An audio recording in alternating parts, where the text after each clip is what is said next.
Welcome to Essex Wildlife Trust's Wilder Communities programme.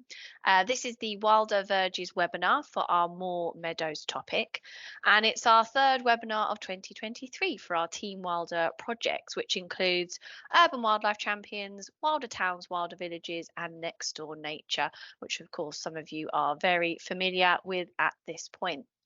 I think I know most of the names hopping up onto my screen, but just in case, I am Danielle Carbot, the Wilder Communities Manager at Essex Wildlife Trust.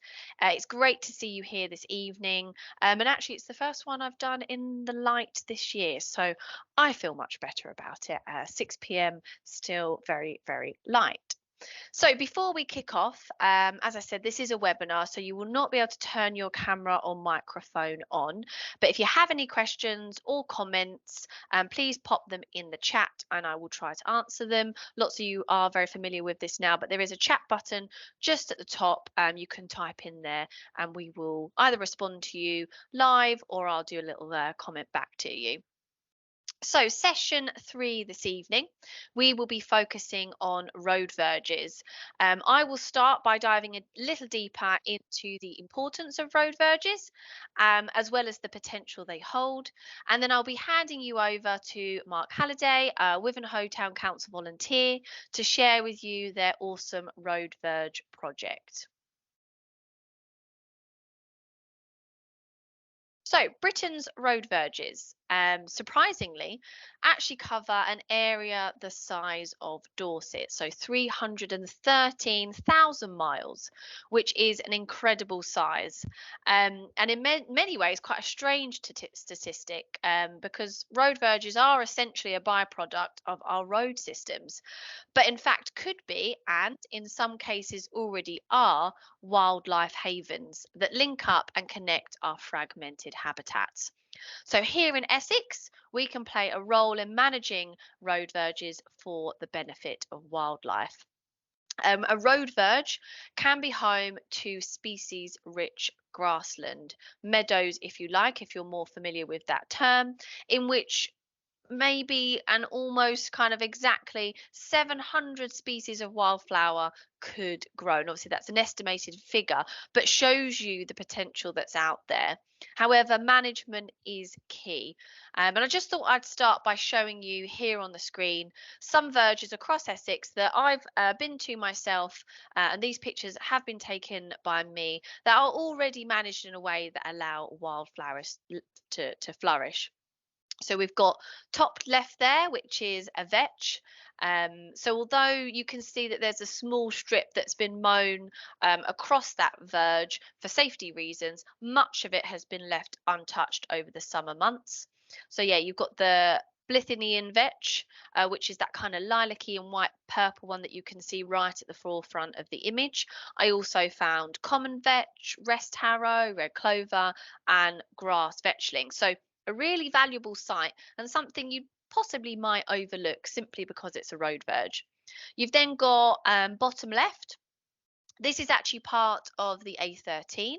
It's a road verge that's next to the petrol station on there, and it is home to a host of species such as ox-eyed daisy, viper's bugloss, lesser hop trefoil. So yeah, really interesting. So obviously it's a highway, that one, but again gives you an idea. It's a slightly bigger road verge, but can be home to some fantastic wildflowers. You've then got middle top, which was a teeny tiny road verge that I found, but it was thriving with this white stonecrop flower and some rosy garlic as well. I saw that about 3 weeks ago. So that was a really interesting one. And that was right up to the curb boundary. You've then got middle bottom, which is a much larger road verge. And I do know it quite well because it is near to me, and it's often seen as sort of a bit of an eyesore, untidy, can be described as weedy. But it had creeping cinquefoil on it, and also common corn salad, which is that one you can see right at the front. So again, two really interesting species can show the value of our road verges. Then, of course, you'll all be familiar the one on the bottom right, a fantastic display of cowslip on a more rural road verge up near on the outskirts of Braintree. And then top right, a magnificent patch of fumitory, and that was kind of like a dipped road verge. So it was slightly shadowed and shaded, but actually that kind of strip right next to the path had some really fantastic and interesting species on it.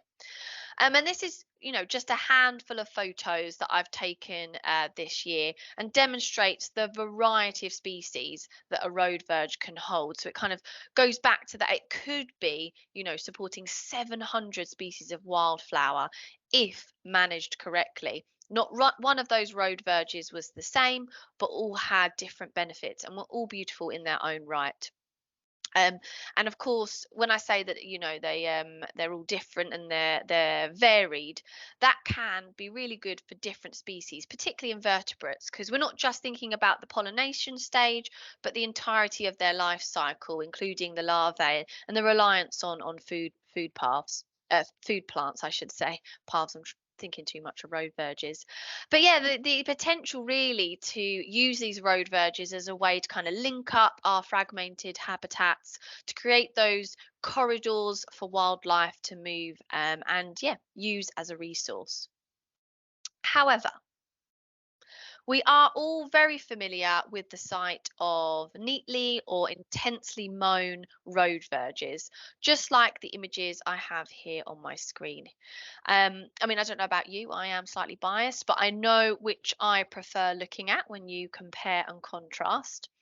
Other issues might include the increase in fertility of roadside soil, verge pressure from grass clippings, motor use, litter, or just a change in management due to budget constraints, or a change in council, or just simply outsourced contracting. So there's lots of reasons why verges might be managed in this way, or why the verges in your area more often than not look like this. But it is not a lost cause. And we are finding more and more people are understanding the benefits of managing road verges for plant diversity, both for wildlife that rely on them for pollination and as a food plant, but also for the survival of some of our beautiful and threatened wildflowers in their own right. And with over 97% of wildflower meadows destroyed since the 1930s, utilising our road verges seems to me like a no-brainer. Now, verges could include all of these things I have on the PowerPoint here. Obviously, the photos that I showed at the start were all very similar in the sense that they were like meadows. But you can have, very urban road verges, wooded road verges, heath road verges, damp or ditched, lowland and upland. So there is a huge variety in road verges, and you can see all of those across the UK. But today, I will be focusing specifically on urban and lowland verges, sites that could support neutral acid grass, and so meadows, and also the good management needed to enhance and restore the plant diversity on them. So I've made this slide short and simple because I just wanted to give you an insight into what could be done, what management might be needed to change the potential of your road verge and to restore what could be a magnificent meadow. The first one is at least annual management. There is sometimes a bit of a misconception that just allowing a road verge to grow and grow and grow without any management is the best course of action. However, there is a balance that needs to be struck. Verges that are left will turn into scrub and coarser grass, minimizing those ever important wildflowers.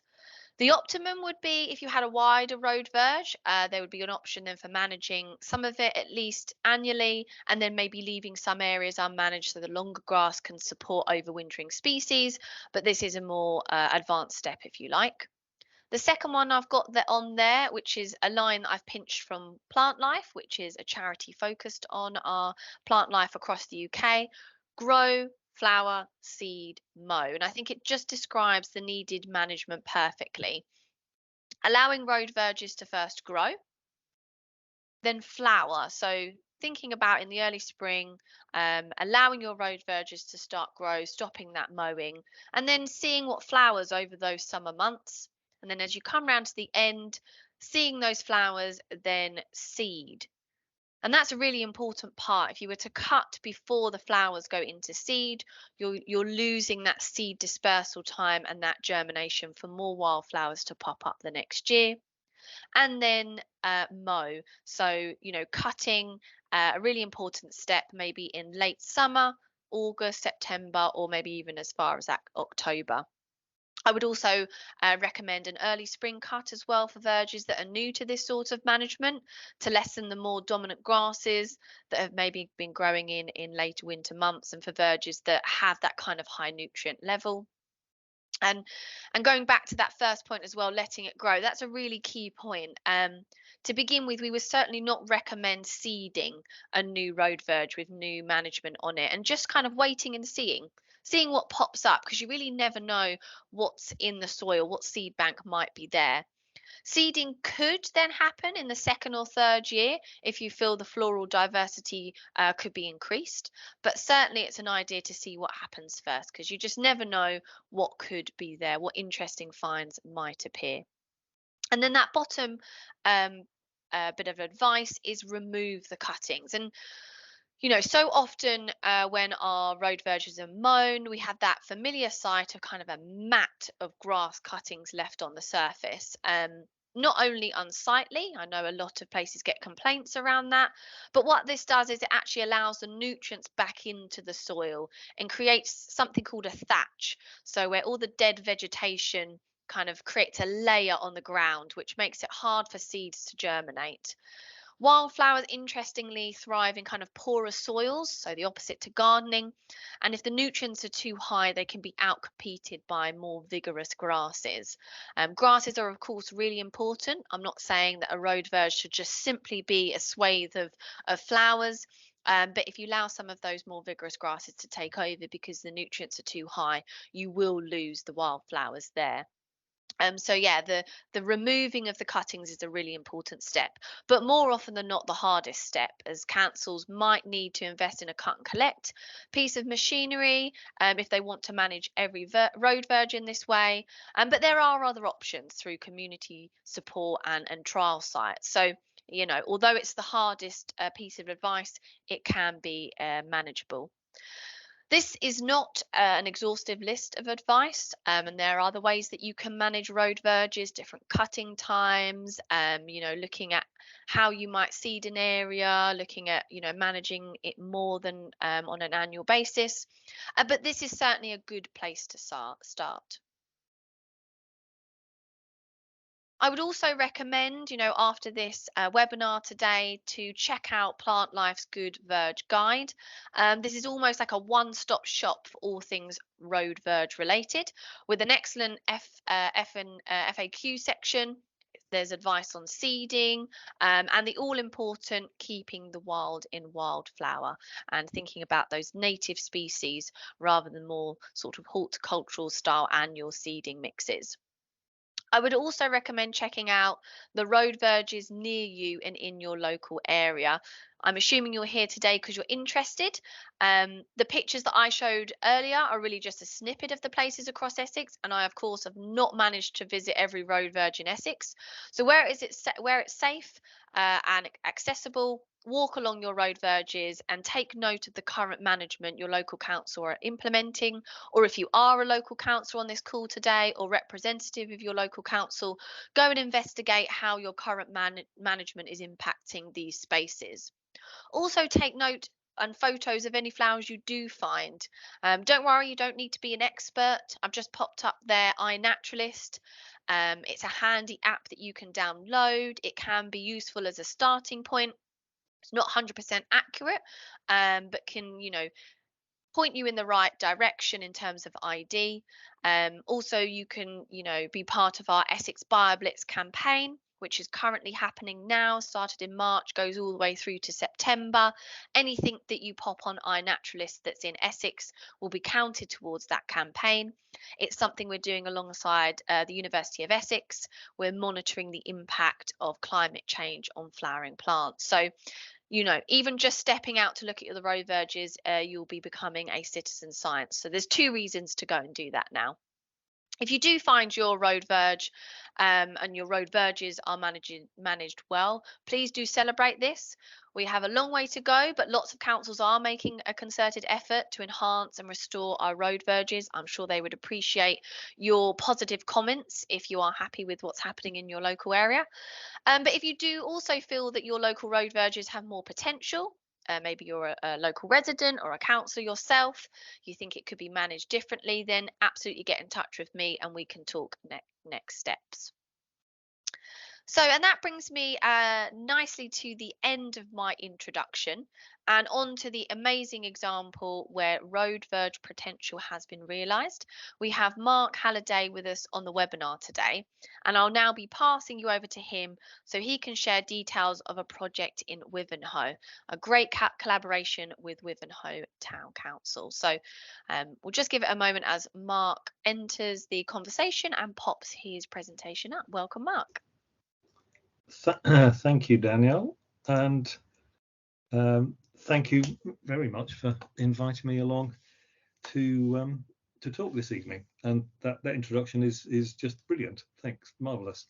I'm I'm not great at technical things, and I've lost the plot a couple of times already with this. So I'm just checking for a moment that I can be heard and everything's okay. Danielle. Yep, we can hear you. You're all nice and loud and clear. We just need to have your presentation up, so you can just share it and boot mine off. Okay, I beg your pardon. I've pressed an inadequate number of buttons. Come on.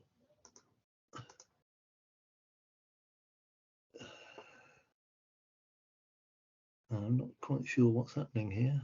What's going on? Have you got to the share? That's all right. Have you got to the share button at the top? Yeah, my presentation isn't. There should be a choice where it says browse my computer if that's easier. Just down at the bottom. It's come up now. It's come up now. Lovely. I don't quite know what was happening there. That's right. Oh yeah, perfect. We can see you got it. That? Great. Excellent. Thank you very much. Okay, my apologies for that. The project's gone a lot more smoothly than my presentation has so far. But here we go. So we call this Living with Nature because, as you'll see through this presentation, this is very much about people as well as botany and technical things like management of verges. And just to locate this project in the scheme of things, most of the pictures that Danielle just put up and most of the things you see about roadside verges and their potential for biodiversity refer to and use trunk roads and roads just out of town. They very rarely get into the middle of towns and the middle of urban and residential areas. And this is one of the things that we are trying to do here, is actually operate on verges and open spaces within the urban area, within residential areas, and that's one of the things that has made it quite interesting to do, in fact. But we will see more of that as we go. So firstly, where is Wivenhoe? I'm sorry, the map isn't great, but for those of you who don't know where we are just outside Colchester on the River Colne. The bottom left-hand view is a lovely overhead view of the river and the original settlement of Wivenhoe. And on the right-hand side are just two of the areas typical of the sort of green spaces and verges that we have around the town. It is a lovely place. It's also got some lovely pubs and lovely places to eat. So if you want to visit, there's plenty of opportunity for looking at verges and eating and drinking well. However, it's not all pretty, and like every townscape and every urban environment, basically it's not very hospitable to nature in the way we manage it, whether that's our private space in terms of our front gardens, which mainly nowadays are being turned into car parks. And I have no idea when the light bulb moment came. I just looked at this, one of our open spaces, and it was early lockdown and the mowers had been round, and I just looked at this and thought, why do we do this? I never stopped to think before, but that's what happened. and the project grew from that kind of moment of just thinking, why, when 3 days ago this was full of flowers, have mowers come along at the very moment when everybody's being told that for their benefit of them, the sake of their mental health, we should be in nature and enjoying it, particularly while we're locked down. So there's the starting point.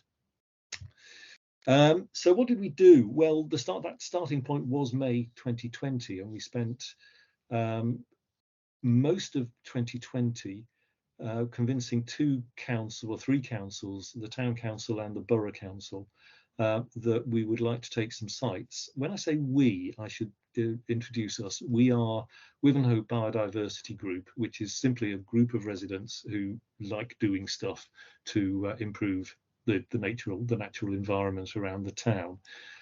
So what we did was we talked with the town and the borough councils, all of it remotely, all of it by phone or Zooming, to persuade them to leave sites around the place unmown, because that's what plant life says to do, and what plant life says we do, and it makes a lot of sense. So each of these sites, even though they don't show it entirely, are immediately overlooked by housing. And all four of these sites, the two at the top are open space sites, two at the bottom are just Verges, as you can see, are in the project and have been now for 3 years. This is their third year. And what we did was these things. We did no sow, no mow. We got very busy with engagement. We've done surveys of flowers and people's attitudes to what we're doing, and we have won ourselves a sort of pilot status for Colchester Council. So what we're doing here will inform Colchester's policy on verge management and open space management in the future, and indeed it already has started doing that. I'm just going to stop at 2 or 3 of those points in a bit more detail. So the no sow, no mow, this is our technique, if you like. This is the management approach, and we have contractors working for one council and in-house staff working for another, and all of them have adopted this management technique of basically not mowing these areas, designated areas, between March and October at all. There will be a variation on that later on in the presentation, but the starting position is no mowing between March and October, and a cut and collect. So special machinery comes in, it's cut, it's collected, it's taken away. The contractor actually has a digester down in Kelvedon, where they take theirs and they generate electricity from it and a bit of compost. The two particular things, and this is really an elaboration on what Danielle was saying earlier, is that we have the no sow rule as well. People wanted and suggested that we seed bomb places and do guerrilla sowing of wildflower seed. No, we've very clearly said we will wait to see what comes up. We think we have relics of original Essex grassland growing around the place, or rather laying dormant around the place. And relic Essex grassland is a rare habitat, a very rare habitat. So we said, no sowing of anything. We will see what comes up. And we then gave ourselves a second kind of pilot status, which meant these sites are pilots. They are piloting themselves. What they grow, we will take a record of. And if after 3 or 4 years, they aren't really doing much for biodiversity, because that's the key thing, is improving biodiversity. If these sites aren't doing much from their own seed base, then we will think about making intervention, but not until after 3 years.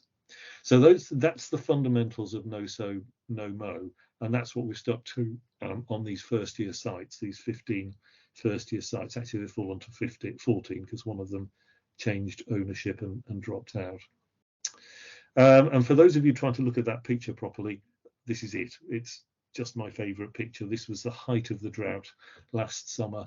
You can see the playing field beyond is A, still in use, and happily so, and B, it is the driest, least fertile thing around, where the uncut bit is green, fireproof, and full of life. So it works in a nutshell.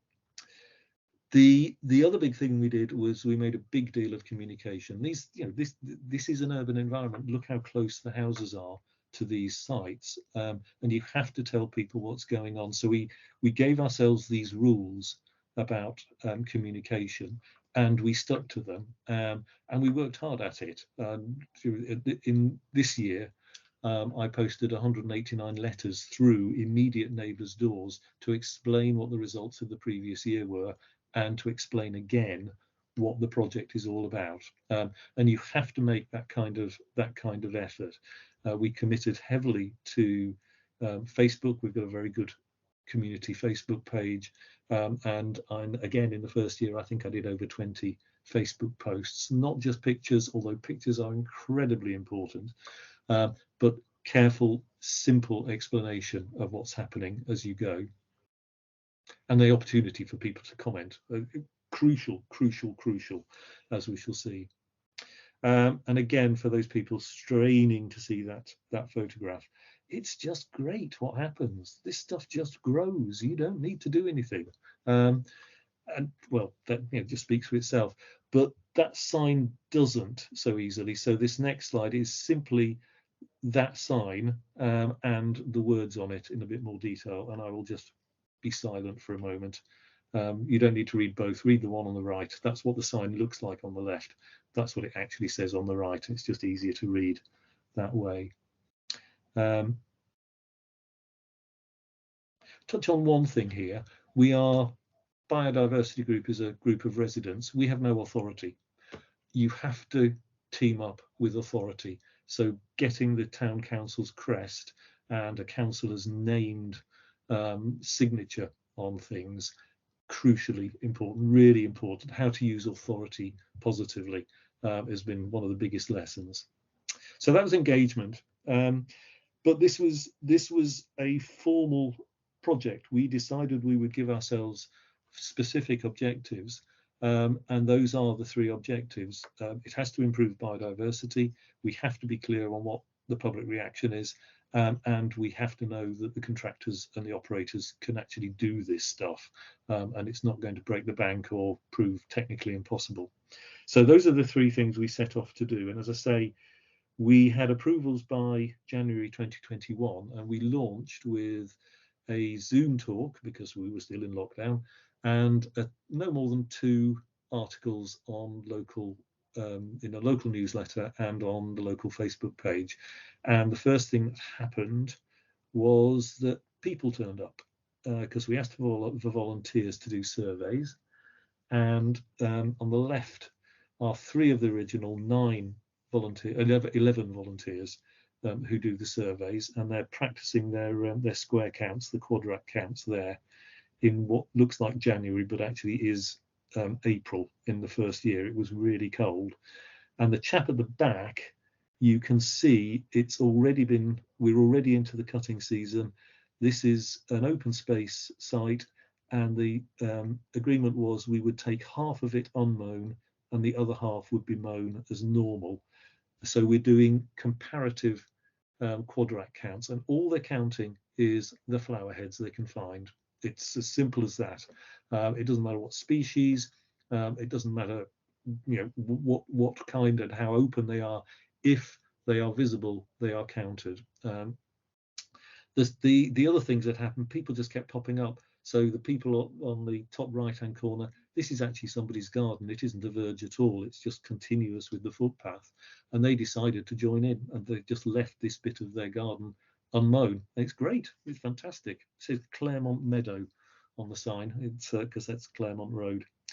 And this couple below, who are actually being filmed for another video we did last year, they got in contact and said, actually, we're not really up to doing surveys and things, but can our verge be part of it? So we got our first proper residential verge in the project via the 2 of them simply saying, we want to do it, please. So people appeared. It goes without saying, if you don't cut things down, they grow. So the next thing that happened was flowers, and I love that picture on the left because it's just such a stark contrast. And I really like the picture on the bottom right as well, because this is a junction verge in a 70s residential development, and it was used as a contractor for them when they were resurfacing the road. All their equipment, all the materials were on there, and it was a mess. They left it a complete mess, but they didn't do any reinstatement either. So literally, what was in the dormant seed bank just grew. And I think, from memory, I think there were 63 wildflower species in there flowered in the first year in that verge alone. It was amazing, quite astonishing. And there are 17 houses. I've got the angle; it doesn't really show it, but there are 17 houses that overlook that verge, and nobody complained. Not a problem at all. And well, the place is just buzzing with insects. It's great. And people loved it. I mean, these are comments from our Facebook page, and people's responses were overwhelmingly enthusiastic, and people were inspired to do their own things. In another comment, someone actually said that they had just moved to Wivenhoe, and that the wild verges, the wild areas, were one of the things that made them decide to come here. It's quite astonishing. But it's also quite inspiring for us, which I'll come back to in a moment. Remembering this is a formal project, there were some properly measured results from all of this. So those 11 residents who did the surveys, they found over 140 flower species. So we've got the diversity. They found 5 times as many flower heads in the unmown areas as in the mown areas. So we've got the increase in abundance. When we took stock of all the comments that we'd received and all the responses, we basically calculated a 95% public approval, and neither of the councils received any formal complaints whatsoever. It was quite extraordinary. So we passed the kind of acceptability test.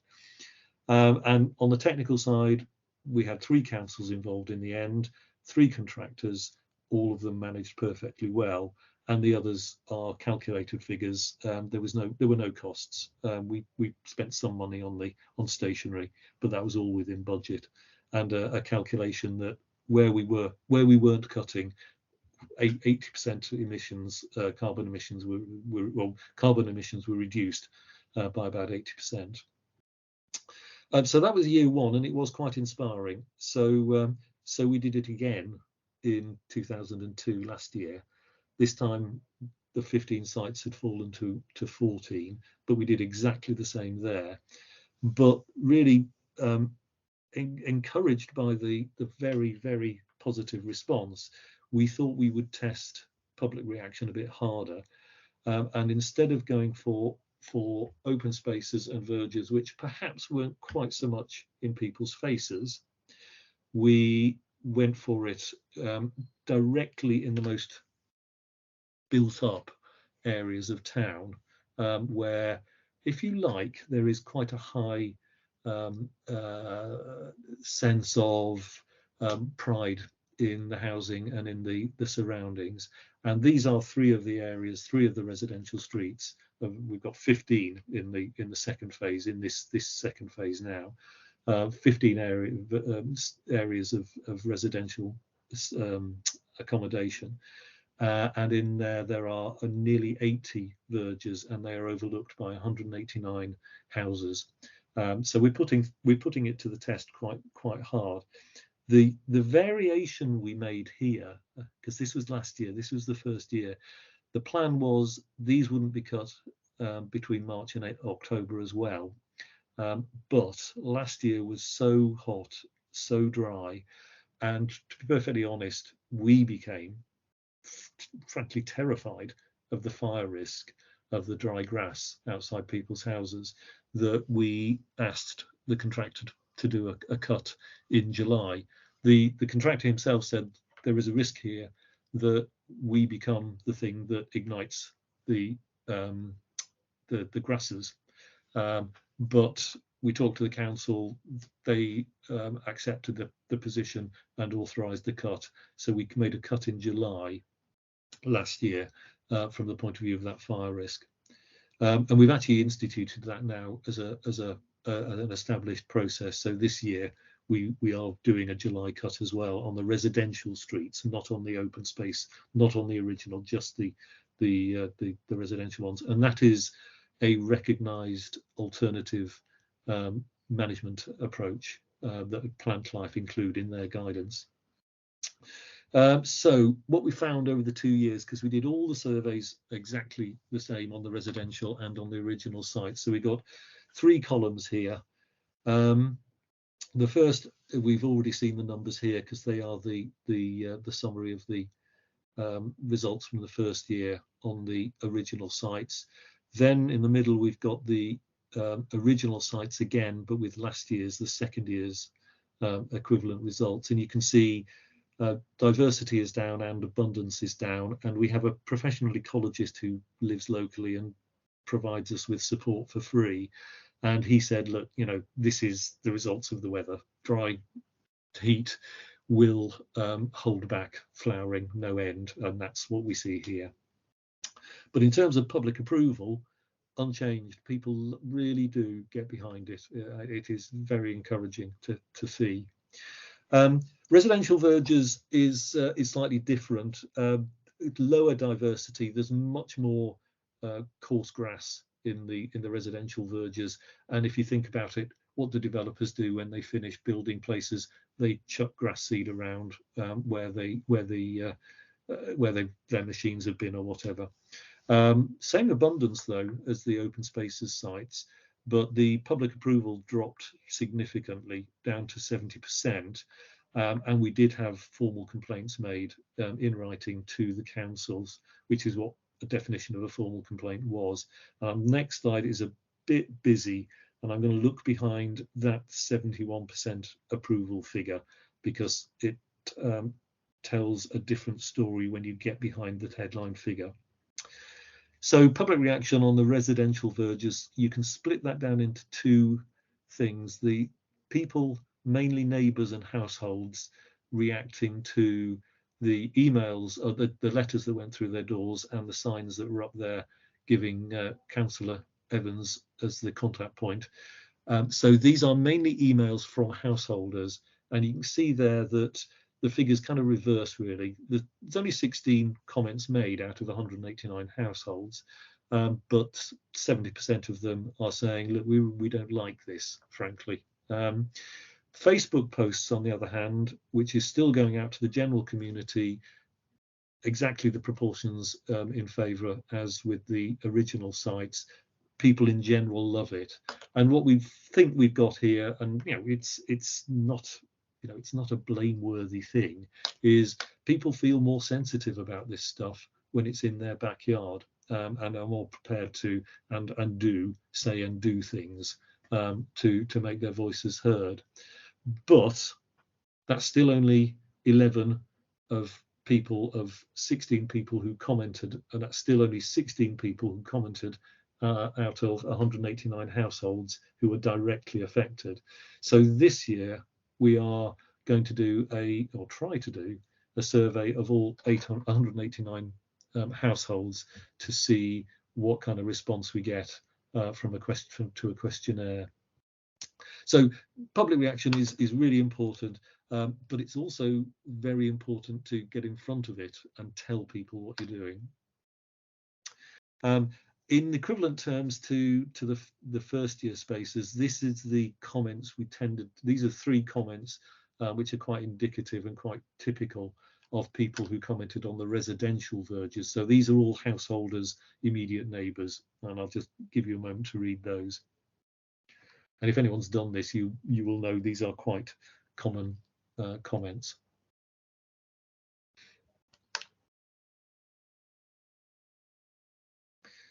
And it's the person's cow parsley that features in the photograph behind, who was so pleased that that this year it wasn't cut down. So that's the kind of, get a flavour of the tone and comments of what people said.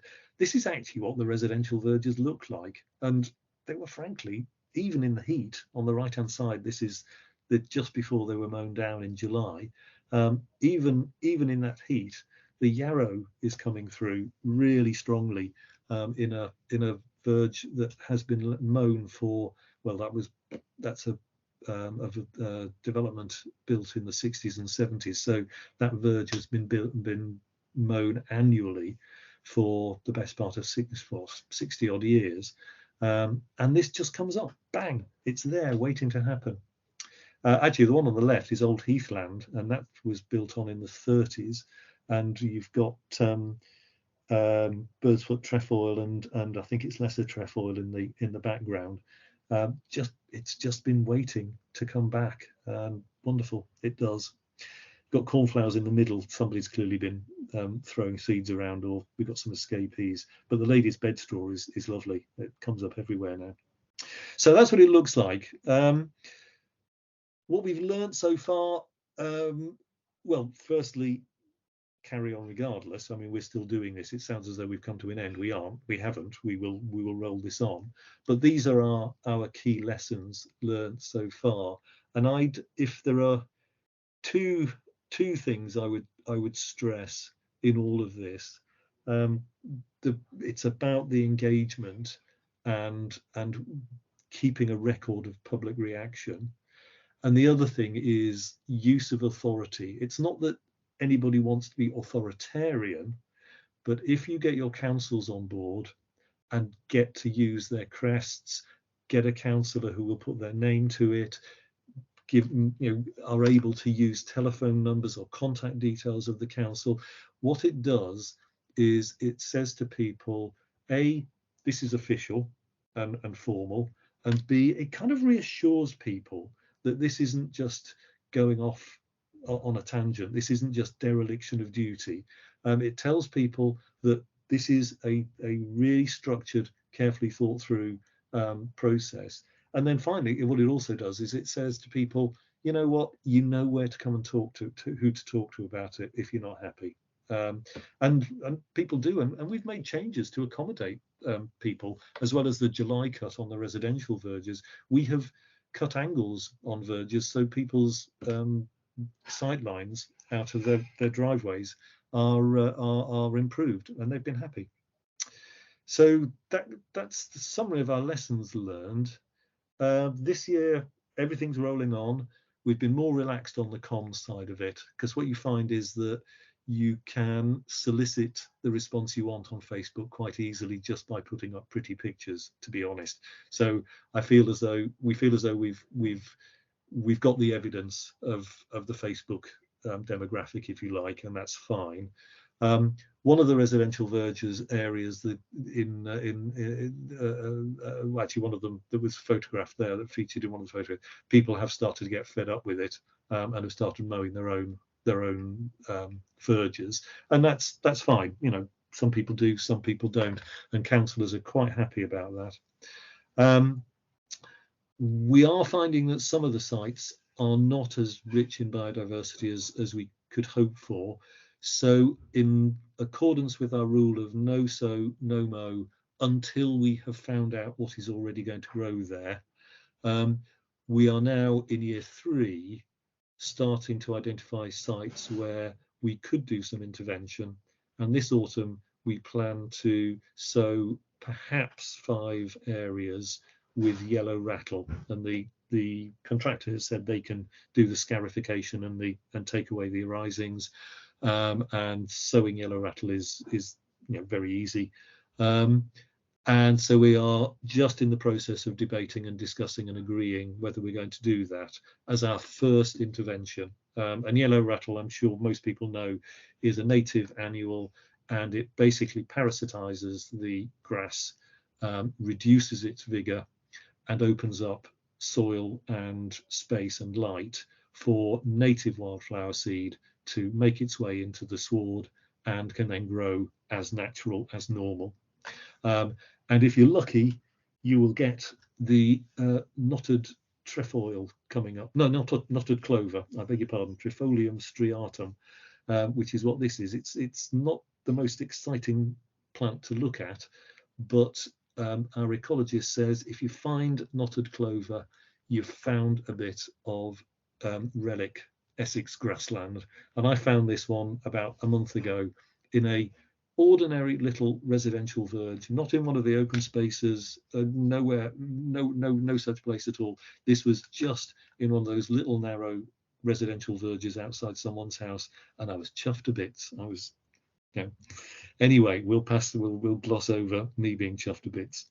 The other exciting thing that's happened is that in the last 3 months alone, we've gotten 11 new members of the biodiversity group, because people love this stuff and want to get involved, and they find it very invigorating and motivating.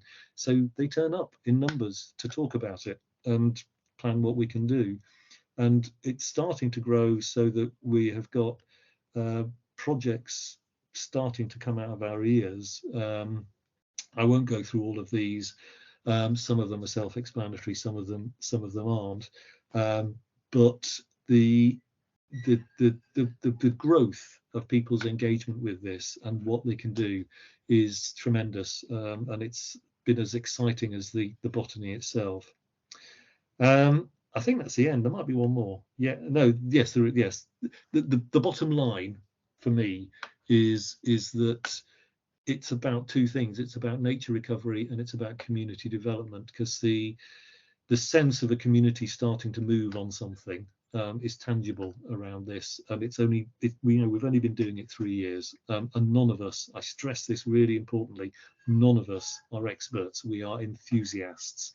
We are very, very lucky to have professional ecologists who are supporting us, but none of us are experts in this stuff. I'll stop there, Danielle, and see what anyone wants to talk about, if anything. Okay. Excellent. Thank you so much, Mark, for sharing that very interesting and insightful process of Wivenhoe's very successful project. I think I visited quite near to the start, didn't I? And it was already so wonderful. So I feel like I'm probably going to have to come back and visit at some point, especially to see that clover.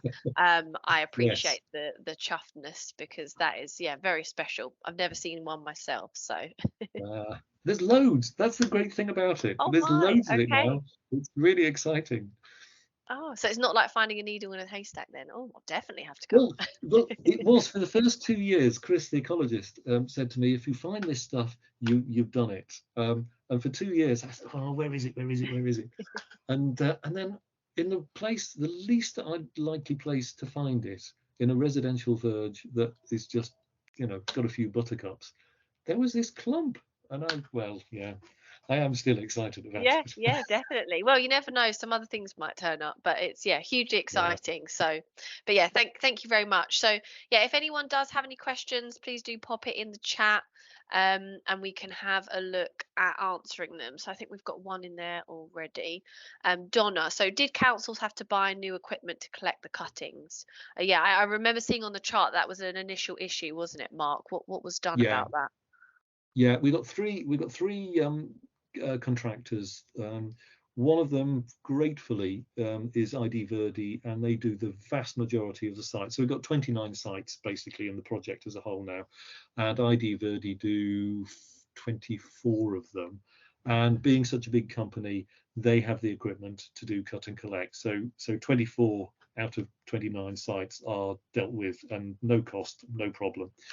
The other two are either in-house or very small contractors doing it. They haven't got the equipment, they haven't invested in the equipment. 2 of the sites we rake by hand, and it's hard work, but it's quite fun. Get a gang of people together, rake it up. The other one, the town council sites, which is 3 sites, the first year we raked, they're 2 big sites, that they were too big sites to rake. So last year they forked out and got a contractor in to do it.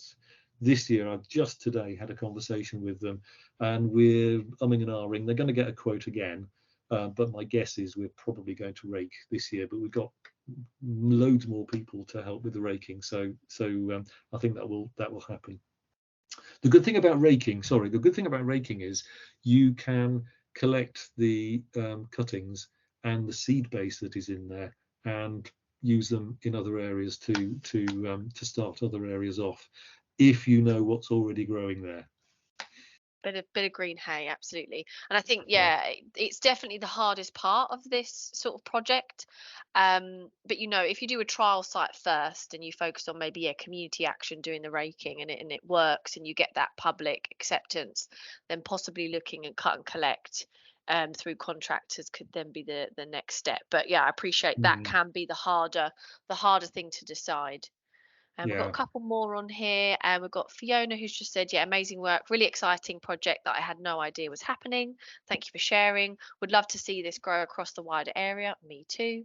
Have you heard any talk about this happening in Colchester? I know Colchester have been doing a lot around what they might do in terms of verges. And you said this was going to possibly inform them. Have you got any news on that, Mark? Yes, yeah. Well, we are part of the city council's woodland and biodiversity project. So we are one of their projects within there, and are they have adopted this. It's extraordinary how this happens.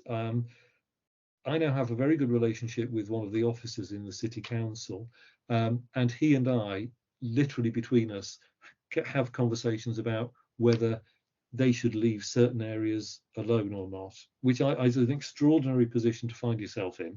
But the confidence they've got in our pilot is such that they are starting to take some advice from us around how to do it. And they are certainly experimenting themselves with leaving open space areas unmown, or parts of open space areas unmown. And in fact, three of us are doing some surveys for them to see how it happens, to see how it goes, and it's doing very well, actually. So firstly, credit to Colchester, because they have already started doing it, and they had already started doing it when we jumped on board. So it's not that they are following us; we are going together. They've also this year taken a decision within the contract to reduce the frequency of mowing for cost reasons. So they're saving money by reducing the general mowing regime across all their areas, almost all their areas. So they have a much more complex scene to deal with, and of course they've got specialist areas like sports grounds and castle parks and all of that. But the short answer is that's the news. They are moving in the right direction. Absolutely. And I think quite a few councils are now, aren't they? But if we can, you know, prove at a local level that this, can be a success and you've got the backing of the public, then that makes that Yeah. easier for some of these bigger councils who, they've got big complaint systems. It can be very difficult. Um, Oh yeah. Yeah. Chelmsford City Council have got a wonderful grasslands policy now, and they've got lots of different areas across Chelmsford that are on a cut and collect scheme. So there's some Right. really awesome examples out there. Yeah. But yeah, I think it's just fantastic that you've got the community behind you as well, Mark, and you've got a lot of people involved that are local residents, because I think that's a really important point. Yeah. No, absolutely. But actually, just on the council side of it, I'm starting to think that the boroughs and the cities and the district councils are ahead of the towns and the parishes. My experience, and it's very limited, but my experience is that the the middle tier councils get it. They understand, and they, to some extent, just do it. Um, the towns and the parishes, where it's much more local, people know each other. They're much more sensitive to how people, they bump into in the post office, think about stuff. I think those are the more, let's just say, I think they are more reluctant to engage. And I think if anybody wants to start doing this, start with your parish and your town council, your very local council, because they will be crucial. And find a councillor who is sympathetic, and work with them and work with them and work with them. That would be my biggest tip. Absolutely. We've got some fantastic counsellors on the call today. So yeah, there's certainly some really interested and passionate people out there. So Great just a stuff. couple of things on here. Let's have a look. We've got a couple more minutes. Angela just said she'd be interested to know more about the Essex relic grassland.